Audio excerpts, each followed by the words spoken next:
Alt 92.3. If you guys don't mind, and I'm sure this is a story you've told, I mean, ad nauseum throughout your career, but I love the way that you guys have met, and it seems so improbable. I can't imagine this is actually what happened. But you were playing guitar, and you were like walking down the street. Is this true? I was riding my bike. It was in New Orleans. I was riding my bike down the street. Yeah, New Orleans, bicycling. Yeah, give it up.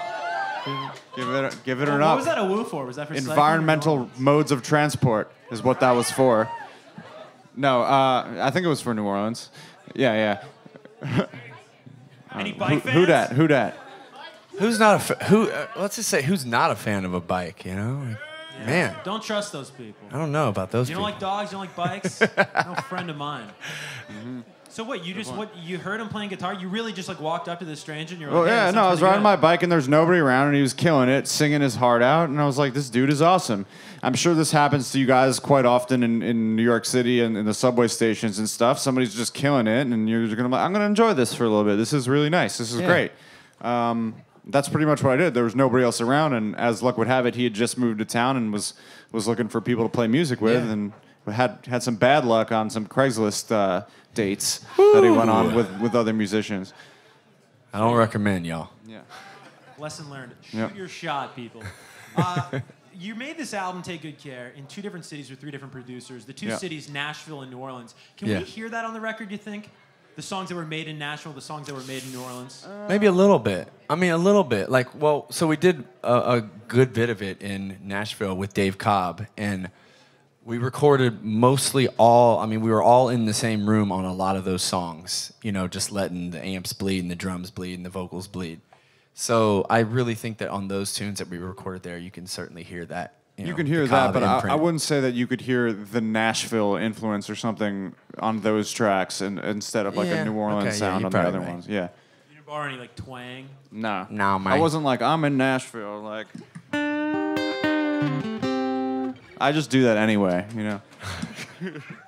The way, I don't know you guys if you know the story, but the way you recorded the vocals on a lot of these tracks is really cool. You did it with a handheld mic, I understand. You were like running around this big open space. Yeah, so for Celebration and Got Love, we were all in the same room. I had a 57, a Transformerless 57.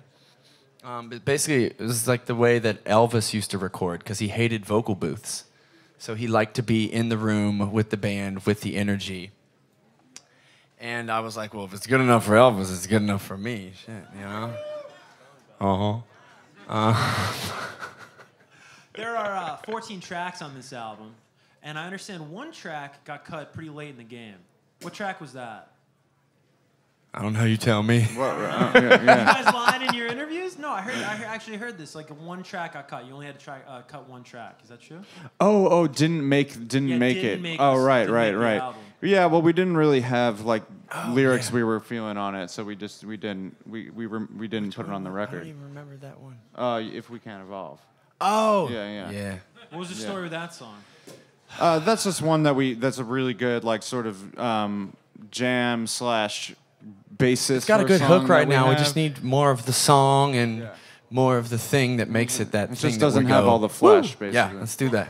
That bodes well though for this song in the future because isn't that how All My Friends came about? Like you had parts exactly. of it, right, You kind of there's a lot of songs like that. Yeah, I mean that's just a common theme I think with just artists in general or songwriters. It's like you're always creating, always doing, always writing, always doing this and that, and so you kind of create this revolving door of just stuff that kind of comes in and out, and you got to know when it's right and you got to know when it's not right. Yeah. And for that one, it was like we ultimately were like, this is not right. It can be better.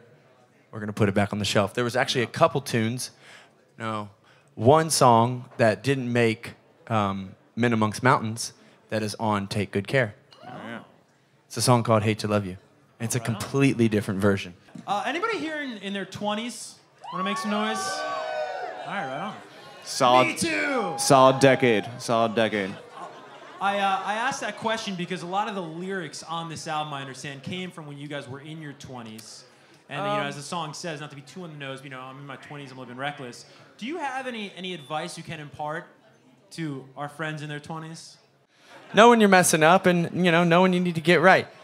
And just, the the name of the album is Take Good Care. You got to take good care of your friends. Take good care of each other. If you see your friends falling down, pick them up. See a stranger falling down, pick them up. Just be cool, honestly. And if that stranger's playing guitar on a porch, start a band. Start a band. That's All right, right. we got some awesome fan questions here. Where's Jonathan from Queens? There's probably a bunch. Jonathan from Queens right there? All right. Hopefully you're the Jonathan I'm looking for. Guys, this question comes from Jonathan over here. What rock and roll bands influenced you growing up? Ooh, good one. Lots of great rock and roll music. I got a few. Yeah, the Beatles, the Red Hot Chili Peppers, Rolling Stones, The Who, The Grateful Dead, Tool, the band. Pearl Jam, Yeah, Nirvana, yeah. That would be quite the playlist. Sex Pistols, Keep going. The Clash. The Police. Oh, God, yeah, I love that band. Yeah. Awesome. So many bands. So many bands. Where's Milton at? What's up, Milton? Milton. From, do I have this right? Seacliff, New York? Yes. Love it. Nice. All right, from Milton. When you guys were playing Southpaw and Park Slope, Brooklyn, Yeah, I remember. could you envision playing the Beacon Theater? That's a great question. Yes, because the Beacon has been a dream of mine since I was a kid. I grew up in Westchester and would go to shows there, and yeah, of course, yeah. Always set the sights high, and the Beacon is it's a dream come true. So we're very happy to be playing there this week. They're being humble. They sold it out twice. I did. Incredible. Can we get a round of applause? Yeah. It's more than playing it, fellas. All right, where's Rika at? Right on. Everyone's front row. This is great. Nice. From South Salem, New York. I want to shout out all the hometowns. Also Westchester. All right.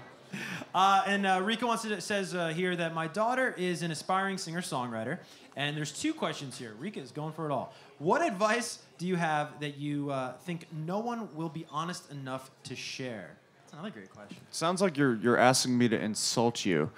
No, I'm just kidding. I'm just kidding. I think a lot of times in songwriting, it has to be an open book. There's parts of my life that I honestly sometimes would like to keep private, but I know that people want the good stuff.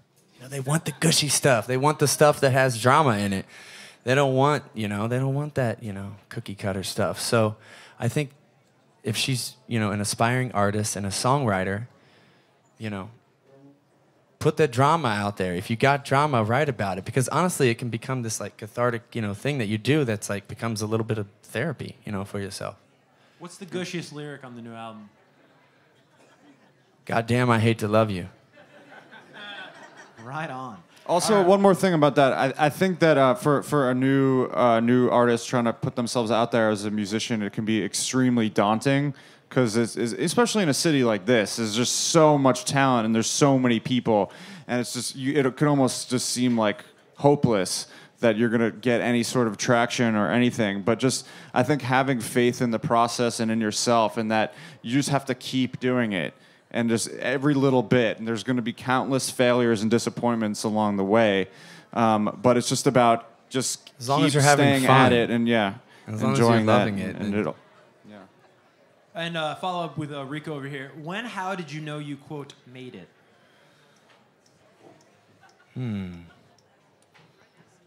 Oh, man.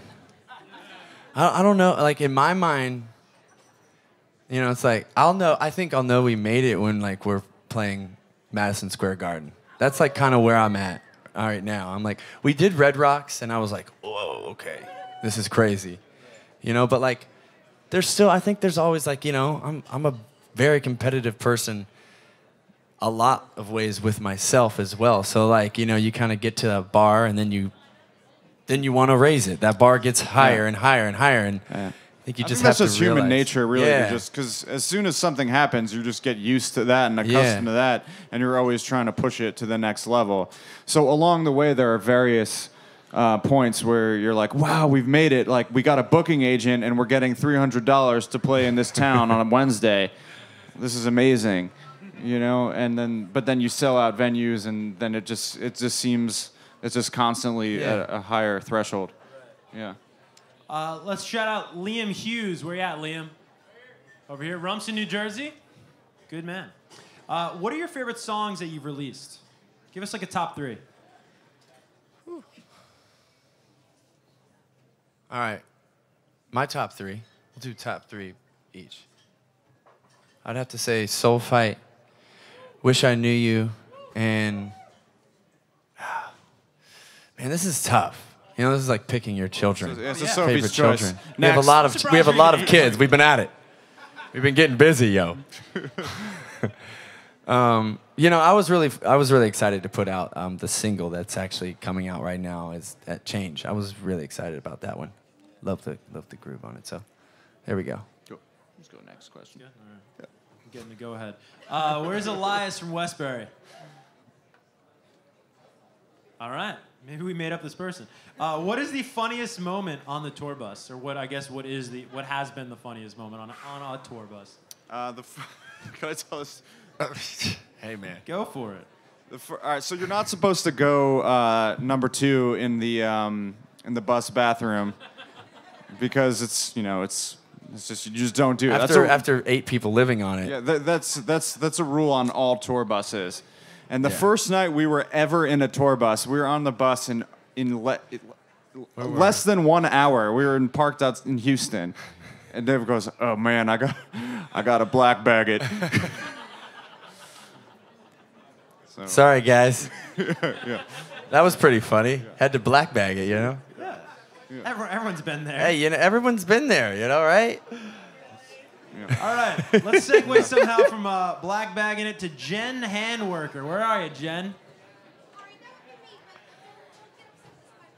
Don't get. I am ready. PO'd right now. Let's hear the What question. are we about to hear from Jen over here? Jen, you're from Suffolk County?